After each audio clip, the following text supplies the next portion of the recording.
ನಮಸ್ತೆ. ನಮಸ್ತೆ ಕಣಪ್ಪ. ಆರಾಮಾಗಿದ್ದೀರಾ? ಹಾಂ, ಆರಾಮಾಗಿದ್ದೀನಿ. ಅಣ್ಣ, ಇದು ಯಾವ ಊರು? ಇದು ದೇವ್ರದೊಡ್ಡಿ. ಹಾಂ. ರಾಮನಗರ ತಾಲೂಕು. ಹಾಂ. ರಾಮನಗರ ಜಿಲ್ಲೆ. ಹಾಂ. ಕೈಲಂಚ ಹೋಬಳಿ. ಓ.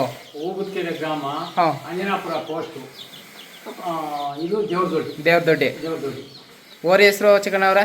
ಓರಿ ಹೆಸರು ನಾವು ಅವರು ಕಾರಣ ಅಂತ ಇಟ್ಕೊಂಡಿದ್ರು. ಹಾಂ.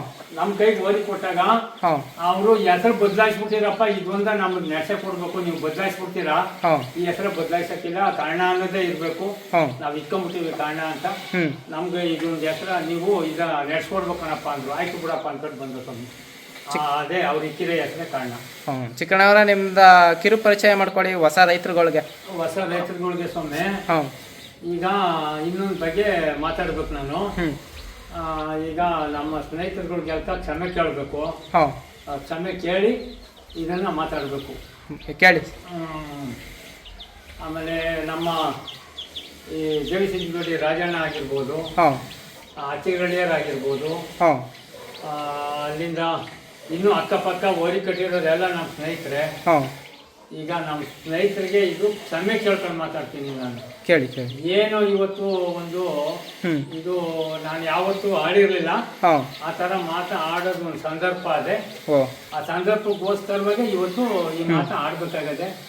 ಏನೋ ಇವತ್ತು ಚಿಕ್ಕಣ್ಣ ಇಷ್ಟು ದೊಡ್ಡವನು, ಎಲ್ಲಕ್ಕಿಂತ ದೊಡ್ಡವನು ಅನ್ನೋ ಮಟ್ಟಿಗೆ ಮಾತಾಡ್ನಲ್ಲ ಚಿಕ್ಕಣ್ಣ ಅಂತ ಯಾರು ಬೇಜಾರು ತಿಳ್ಕೊಬೇಡ್ರಪ್ಪ. ಇದು ನಾನು ನಿಮ್ಮನ್ನ ಕೈ ಮುಗಿದು ಕ್ಷಮೆ ಕೇಳ್ಕೊತಾ ಇದ್ದೀನಿ. ಇದು ಮಾತಾಡ್ಬೇಕಾಗದೆ ಇವತ್ತು ಮಾತಾಡ್ತಾ ಇದ್ದೀನಿ. ಕೇಳಿ. ಆದ್ರೆ ಒಮ್ಮೆ ಈಗ ಇವತ್ತಿನ ದಾಸರಿಗಳಿಗೆ ಯಾವ ಜಾಗದಲ್ಲಿ ಗೋವಿಂದನ್ ಇಕ್ಬೇಕು, ಎಂತ ಗೋವಿಂದನ್ ಇಕ್ಬೇಕು ಅನ್ನೋದೇ ಗೊತ್ತಿಲ್ಲ.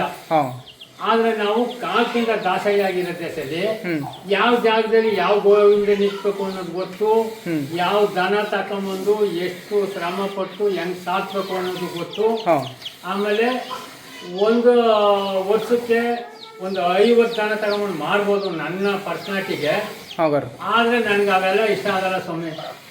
ಆದ್ರೆ ನನ್ಗೆ ಹೆಂಗೆ ಈ ಇಡೀ ತಾಲೂಕೆ ಎಲ್ಲ ಪಾಸ್ ಮಾಡಿ ಇಂಥ ಜಾಗದಲ್ಲಿ ಒಂದಾದೆ ಅಂದಾಗ ಯಾರು ತಕೊಳ್ಳದಲ್ಲಿ ಎದುರ್ಕೊಂಡು ಬಿಟ್ಬಿಟ್ಟಿದ್ರು ನಾನು ಹೋಗಿ ಕುಂತ್ಕೊಂಡು ಅಂಥದ್ನೇ ತಗೊಳ್ಳೋದು. ಅಂಥದ್ದು ತಗೊಂಡು ನಾನು ಆದ್ರೆ ಆದಷ್ಟು ನನ್ನ ಜೀವನದಲ್ಲಿ ಶ್ರಮೆ ಪಟ್ಬಿಟ್ಟಿದ್ದೀನಿ ಬಸವಣ್ಣಗಾಗಿ ಶ್ರಮೆ ಪಟ್ಟು. ಆಮೇಲೆ ಇಡೀ ಜಗತ್ತೇ ಹೇಳ್ತದೆ ಚಿಕ್ಕಣ್ಣ ಏನು ಎಂತ ದನ ತಕೊಂಡ, ಏನ್ ಶ್ರಮ ಮಾಡ್ತಾವನೆ ಬಸವಣ್ಣಗೆ, ಏನ್ ತ್ಯಾಗ ಮಾಡ್ತಾವನೆ. ಇವತ್ತು ಚಿಕ್ಕಣ್ಣ ಕಟ್ಟಿರೋ ಓದಿಗೆ ಎಂತೆಂತ ಕರುತ್ತವೆ ಅನ್ನೋದು ಇಡೀ ದೇಶದಲ್ಲಿ ನನ್ನ ಹೆಸರು ಕೊಂಡಾಡ್ತಾರೆ. ಇವ್ರು ಯಾರೋ ಕುಳ್ಳ ಜನ ಎಲ್ಲ ನನ್ನ ಹಂಗೆ ಹಿಂಗೆ ಅಂತ ಅಂದ್ರೆ ಏನಾಯ್ತು ಸ್ವಾಮಿ, ಏನೂ ಆಗಲ್ಲ. ಆಮೇಲೆ ಇವಾಗ ನಮ್ಮೂರಿಗೆ ಹುಟ್ಟಿರೋ ಅಂತ ಕಟ್ಸ್ಗಳು ನಮ್ಮೂರಲ್ಲಿ 4, ಇಲ್ಲಿ ಉಸ್ಕೂರು ಭದ್ರಕ್ಕಿದ್ ಒಂದು, ಆಮೇಲೆ ಅಂಜನಾಪುರದಲ್ಲಿ 2, ಅಂಜನಾಪುರದಲ್ಲಿ 1, ನಮ್ಮ ಈ ರಾಮನಗರ ರವಿಯಣ್ಣ ಇಟ್ಕೊಂಡವನೇ, ಇನ್ನೊಂದು ಅದೇ ಅಂಜನಾಪುರದಲ್ಲಿ ಅದೇ. ಇವತ್ತು 1.5 ಲಕ್ಷ ಕೊಡೋರಾಗವ್ರೆ. ಆಮೇಲೆ ಅಲ್ಲಿಂದ ಸಾಲಕ್ಕೆ ನಾವು ಇನ್ನೂ ಒಂದು ತಂದಿದ್ದು. ಅದು ಯಾರಿಗೆ ನಮ್ಮ ನಿಮ್ಮ ಹೆಸರೇನಪ್ಪ, ಆಕಾಶ ಅಂದ್ಬಿಟ್ಟು ಊರು ದಸ್ಕುಪ್ಪೆ ಆಕಾಶ ಅಂದ್ಬಿಟ್ಟು ಇವ್ರಿಗೊಂದು ಸೇರ್ಕೊಳ್ಳೋದೆ. ಇಡೀ ದೇಶ ಎತ್ತಡಿತಾ ಇದೆ.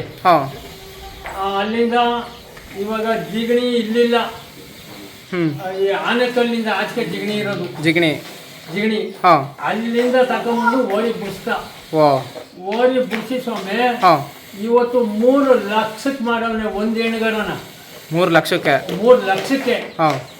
ಇವತ್ತು ಇವರು ಕೆಲವ್ರು ಹೇಳಿದ್ರು, ಕೆಲವರು 500 ರೂಪಾಯಿನೂ ಕೊಟ್ಟರು, ಎಂಥದೋ ಒಂದು ಕಮ್ಮಿ ರೇಟ್ ಅಂತ ತರ್ತಾರೆ. ಆಗ ಅವ್ರಿಗೆ ಒಂದು ಕೊಟ್ಟ ಇಸ್ಕೊಂಡು ಬಿಟ್ಬಿಡ್ತಾರೆ. ಈಗ ಕೊಟ್ಟ ಇಸ್ಕೊಂಡ್ಬಿಟ್ಟಾಗ ಎಷ್ಟು ಕರ ಎಂಥ ಕರ ಹುಡ್ತವೆ ಅಂದ್ರೆ ಬರೀ 25-30 ಸಾವಿರ ಮಾರೋದಕ್ಕೆ ಅವ್ರ ಬಟ್ಟಣ ಮುಗೀತು. ಈಗ ಅದು ಒಂದು ದುಡ್ಡಿಗೆ ಎಷ್ಟು ಕರ ಮಾರಬೇಕು ಇದಿರೋದು ಯಾರು ಹೇಳ್ಬಿಟ್ಟಿದ್ದೇವ್ರೆ. ಅದು ಒಂದು ಕಡಿನ ದುಡ್ಡಿಗೆ 3 ಲಕ್ಷಕ್ಕೆ 30,000ದಿಂದ ಹಾಕಿ, 25,000 ಬೇಡಿ, 30,000ದಿಂದ ಹಾಕಿ, 30,000ದಿಂದ ಹಾಕಿದ್ರೆ ಎಷ್ಟು ಕರ ಮಾರ್ಬೇಕು? 10 ಕರ ಮಾಡ್ಬೋದು. 10 ಕರ ಮಾಡ್ಬೋದು. 10 ಕರ ಮಾರ್ಬೇಕು. ಒಂದು ಕರಿನ ದುಡ್ಡಿಗೆ 10 ಕರ ಮಾರ್ಬೇಕು. ಈಗ ನಾವು ಓಡಿ ಕಟ್ತೀವಿ ಅಂತ ಕಟ್ತವ್ರೆ. ಈಗ ಯಾರು ಅಲ್ವಾ ಅಂಥದ್ದು ಒಂದು ಕರವ ಯಾರು ಹುಡ್ಸಕ್ಕೂ ಆಗಲ್ಲ. ನಿಜ.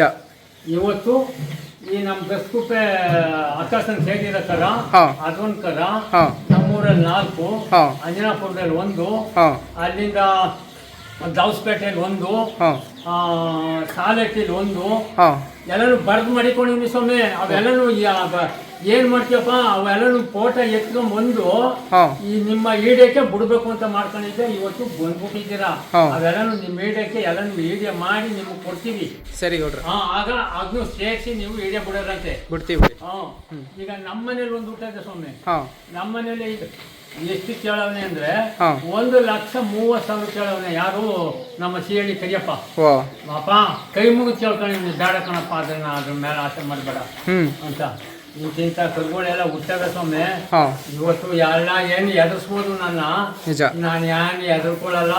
ಆಮೇಲೆ ಇಷ್ಟಕ್ಕೆ ಹತ್ಕೋಬೇಕು ಅವರು.